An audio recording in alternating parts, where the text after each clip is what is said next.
Dust hung thick in the air, rolling over the broken hills like a ghost that refused to settle. The sound of distant gunfire echoed faintly across the valley, each pop a reminder that the enemy was still out there, watching, waiting. The platoon huddled behind the rusted remains of an armored truck, helmets tilted low, eyes scanning the horizon. They had been pinned down for nearly 2 days. Supplies were running thin, tempers shorter than the distance between breaths. The sun bled red across the jagged rocks as if the earth itself was wounded. The commander crouched near the front, his face streaked with dust and exhaustion. He had already lost 7 men. Every attempt to move forward ended the same way, a single shot from an unseen sniper, perfectly placed, perfectly timed. Whoever was out there was patient, calculating, and absolutely lethal. The radio crackled with static, but no backup was coming. The valley was a dead zone, surrounded by cliffs, and the only way out was through. The commander slammed his fist into the dirt, frustration rising like smoke. He turned to his men and barked, his voice hoarse from shouting in sand, asking if there were any snipers among them, anyone who could see past the haze, anyone who could fight back. Silence answered him. The men looked at each other, some shaking their heads, some looking down at the ground, all unwilling to be the one who tried and failed. Then, from the back of the group, a soft voice broke through the stillness. It wasn't loud, but it carried in a way that made everyone stop. A young woman stepped forward, her uniform streaked with dust, her face calm beneath the grime. She was one of the communications specialists, rarely spoke, always kept her head down. The others called her Ghost, mostly because she seemed to appear and disappear without sound. The commander looked her over, confusion mixing with irritation. She wasn't supposed to be near the front lines, yet here she was, steady, unwavering, her rifle slung over her shoulder. He asked her what she meant, and she said she could take the shot. The commander almost laughed, the sound coming out bitter and cracked. The ridge where the enemy sniper was hiding was nearly 4,200 meters away. That distance wasn't just far, it was legendary. Only a handful of confirmed shots in history had ever reached that range. But there was something in her eyes, a quiet kind of certainty, not pride or arrogance, but purpose. She wasn't asking permission, she was offering an answer. The lieutenant nearby whispered a warning, saying that even the best trained marksman would hesitate at such a distance. The wind in the valley shifted every few seconds, the heat distorted the air, and the slightest miscalculation meant failure. But the commander finally nodded. They had nothing left to lose. He ordered the others to cover her, and she moved forward without another word, stepping into the shallow ridge where the old truck provided just enough cover for a prone position. She laid the rifle down gently, her hands moving with precision. It wasn't the standard issue model. It was custom, old but cared for, the kind of weapon passed down through trust, not supply chains. She extended the bipod, checked the scope, adjusted the dial for windage and elevation. Her breathing slowed until it almost stopped. Around her, the world seemed to fade, the shouts, the rattling metal, the endless buzz of heat. Only the rifle and the target remained. The commander watched her through binoculars, something unreadable flickering behind his eyes. For a moment, he was reminded of another soldier, years ago, on another mission, one who had the same steady hands, the same impossible calm. That soldier had been a friend, a brother in arms, and he had never made it home. The spotter crouched beside her, calling out the numbers. Range, 4200. Wind, variable northeast. She didn't respond, just made the adjustments in silence. Her finger rested lightly on the trigger, and her voice, when it came, was almost a whisper. She said she knew. The first shot cracked like thunder across the valley.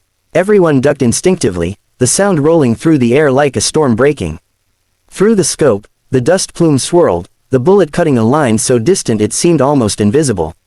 Then, nothing. The target remained still. The spotter started to speak, but she was already chambering another round, correcting half a click, calculating for the shifting wind. Her heartbeat slowed. She remembered the sound of another voice, soft but steady, her father's, teaching her long ago under an open sky. He used to tell her that a sniper's job wasn't to kill, it was to protect, to make one impossible shot so others didn't have to die. He had told her never to pull the trigger in anger. Always in clarity. He had gone on one last deployment years ago and never returned. The second shot echoed, sharp, cutting through the silence. Through the haze, there was movement, a small, abrupt drop behind the ridge. The spotter's breath caught. He lifted his binoculars, and the commander did the same. They both froze as they saw the figure slump, the rifle falling from lifeless hands. The enemy sniper was down. The men didn't cheer at first. It took them a few seconds to understand what had happened. Then, slowly, disbelief turned into shouts, then laughter, then relief. They had been saved by someone who hadn't spoken 10 words the entire mission. The commander walked toward her as she sat up, dust settling around her. Her face was blank, eyes still focused on the distant ridge. The rifle lay across her knees, its barrel cooling in the wind. The commander crouched beside her, studying her expression, and asked where she had learned to shoot like that. She didn't look at him when she answered. She said her father had been a sniper. He had trained her before his last tour. He hadn't come back. The name hit the commander like a blow. He knew that name, Sergeant Hale. Years ago, in a different country, Hale had dragged him out of a burning convoy after an ambush. Hale had taken a bullet meant for him. He had never forgotten that face. Now, sitting before him, was Hale's daughter, holding a rifle that looked hauntingly familiar. For a moment, the war seemed to disappear.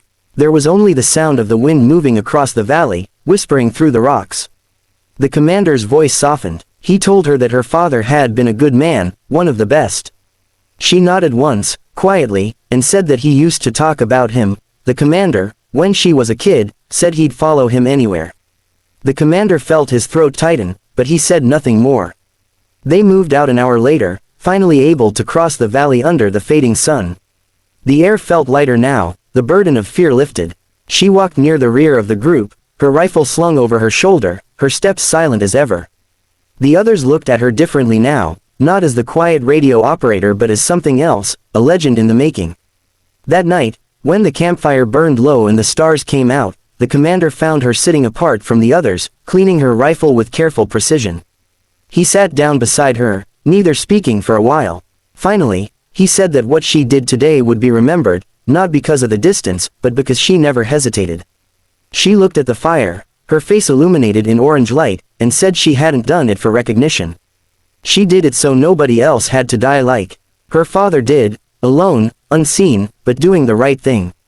The commander didn't argue, he just nodded and stood, resting a hand briefly on her shoulder before walking away. She stayed there for a long time, listening to the wind, thinking of her father's voice, the rhythm of his words, the lessons that had shaped her life.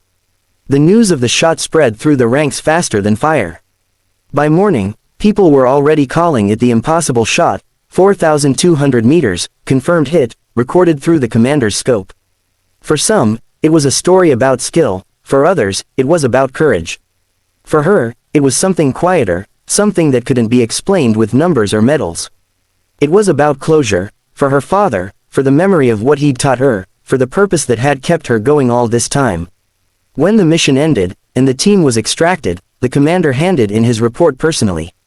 Under the section marked, Action of Note, he wrote only a single line, one sniper.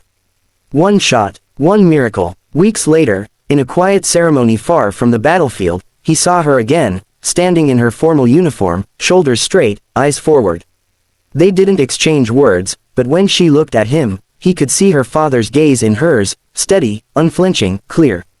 Afterward, she disappeared from active duty, choosing instead to train others. They said she could spot a target at a distance no one else could.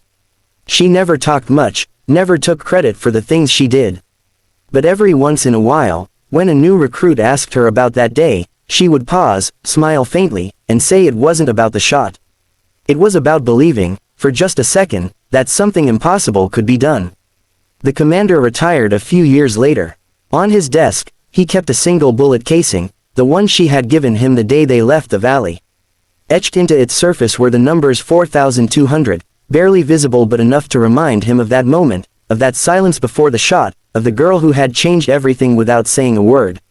He often thought about her father too, about how life has a way of circling back, about how sometimes, even in war, grace finds a way to leave a mark. The shot itself became legend, retold in barracks and training schools, each version growing a little more impossible. But the truth was simpler, a quiet soldier, a promise kept, and a valley that still echoed with a single, perfect sound. Years later, when the commander visited the training grounds, he saw her again, standing at the range, guiding a young recruit. She demonstrated the rifle with the same calm precision as before. The recruit asked if she had ever missed a target that far. She shook her head slowly, eyes on the horizon, and said that at that distance, it wasn't about the bullet, it was about the heart behind it. The wind shifted, carrying the faint sound of gunfire from a distant practice range. The commander turned to leave, and as he did, he heard the sharp crack of her rifle once more. The shot rolled across the hills, echoing in the same steady rhythm that had once saved them all. He smiled as he walked away, thinking that some legends don't fade, they just keep aiming true, even in silence.